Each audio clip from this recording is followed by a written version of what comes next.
Hello दोस्तों, कैसे हैं आप लोग। ये कहानी है अभिषेक की। अभिषेक 18 साल का है और वो कोचिंग करने के लिए अपने घर से 20 किलोमीटर दूर जाया करता था, क्योंकि शहर उसके घर से 20 किलोमीटर दूर था। तो अभिषेक शहर में रूम न लेकर अपने गांव से ही डेली बाइक से आता जाता था। अभिषेक बिहार के एक छोटे से शहर का है। अभिषेक का कोचिंग शहर के बीचों बीच था और शहर में एंट्री करते ही कभी कभी गाड़ियों की चेकिंग हो जाया करती थी। बिहार के छोटे शहरों में ट्रैफिक पुलिस नहीं रहती है, तो गाड़ियां पुलिस वाले ही चेक कर रहे थे। अभिषेक को 2 पुलिस वालों ने रोका, क्योंकि अभिषेक हेलमेट नहीं लगाया था, और पुलिस वालों ने पूछा तो उसके पास ड्राइविंग लाइसेंस भी नहीं था। तो पुलिस वालों ने अभिषेक को बोला, चलिए सर के पास, जो कि थोड़ा दूर चेयर पर बैठे हुए थे, और वो दरोगा थे। अभिषेक दिखने में काफी सुंदर था।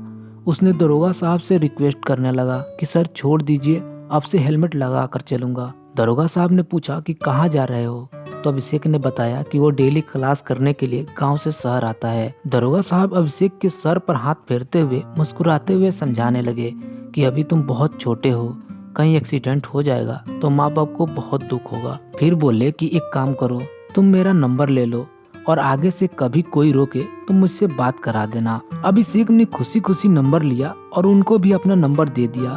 दरोगा सर ने बोला कि तुम्हारा नंबर मैं सेव कर लेता हूँ, ताकि पता चलेगा तो मैं कॉल रिसीव कर लूंगा। फिर अभिषेक चला गया। करीब 10 दिनों बाद दरोगा साहब ने ही अभिषेक को व्हाट्सएप किया कि हेलो कैसे हो। अभिषेक बोला ठीक हूँ सर। फिर पूछने लगे कि अब कोई रोकता तो नहीं है ना।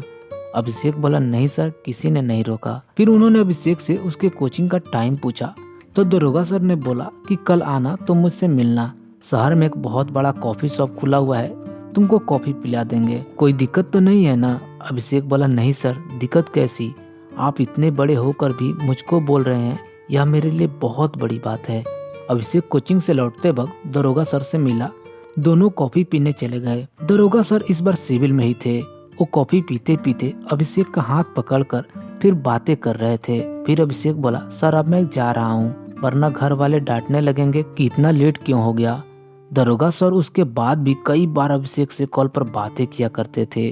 वो कई बार मिलने को बोलते, लेकिन अभिषेक के पास टाइम था ही नहीं। फिर कुछ दिनों बाद अभिषेक सिर्फ दरोगा सर से मिलने के लिए ही गया, क्योंकि अभिषेक को मूवी देखने जाना था।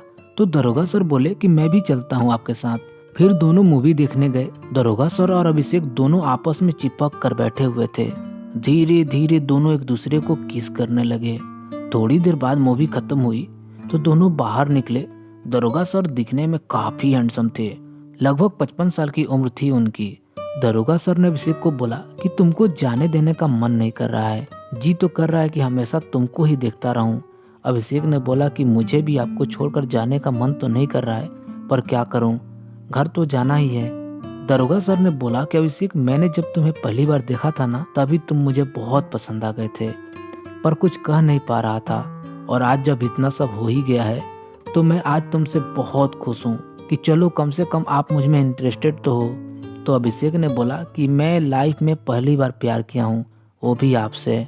मैंने कभी सोचा तो नहीं था, पर मैं आपके तरफ पता नहीं कैसे खींचा चला आया। फिर अभिषेक अपने घर चला गया। दरोगा सर अभिषेक को कभी भी किसी चीज की कमी नहीं होने देते थे। वो अभिषेक को बहुत महंगे महंगे गिफ्ट दिया करते थे।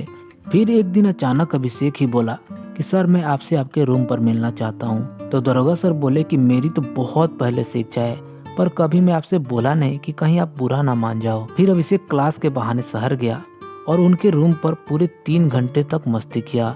दोनों ने काफी मस्ती किया और ऐसे ही दोनों की दोस्ती चलती रही। बस दोस्तों, कहानी यहीं पर समाप्त होती है।